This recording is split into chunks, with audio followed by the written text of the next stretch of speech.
High, আজ সকাল সকাল ছেলেকে নিয়ে চললাম হসপিটালে। এটা হলো চুচুড়ার সব থেকে বড় হসপিটাল, ইমামবাড়া হসপিটাল। আসলে আমার ছেলে ছোট থেকে যে চাইল্ড স্পেশালিস্টের আন্ডারে থাকে, সেই চাইল্ড স্পেশালিস্ট এই হসপিটালেই বসে। আমি ছেলেকে যে ডাক্তারকে দেখাই, সেই ডাক্তারের নাম হলো পার্থ ত্রিপাঠী। এনাকে আমি প্রাইভেটেও দেখাই, কিন্তু আজ হসপিটালে এলাম এনাকে দেখাবো বলে।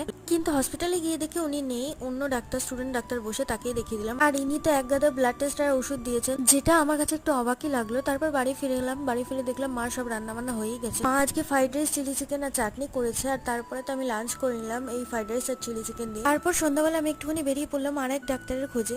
আর আমি, বোন আর সুব্রত তিনজন একসাথেই বেরিয়েছি। আর আসার পথে তিনজন মিলে গেলাম ফুচকার দোকানে ফুচকা খেতে। আমরা দুজন ফুচকা খেয়েছি, আমি আর বোন। অবশ্য সুব্রত ফুচকা খাইনি, ওর প্রচন্ড ঠান্ডা লেগেছে বলে। বাড়ি আসার পর দেখি মা চিকেন পকোড়া বানিয়েছে। আর চিকেন পকোড়া না, সত্যি কথা বলতে দারুণ টেস্ট হয়েছিল খেতে। তারপর রাতে ডিনারটা সেরে ওরা বাড়ি চলে যাচ্ছে। আর কাল দিল্লি চলে যাবে বলে আমার বোনের মন তো খুবই খারাপ।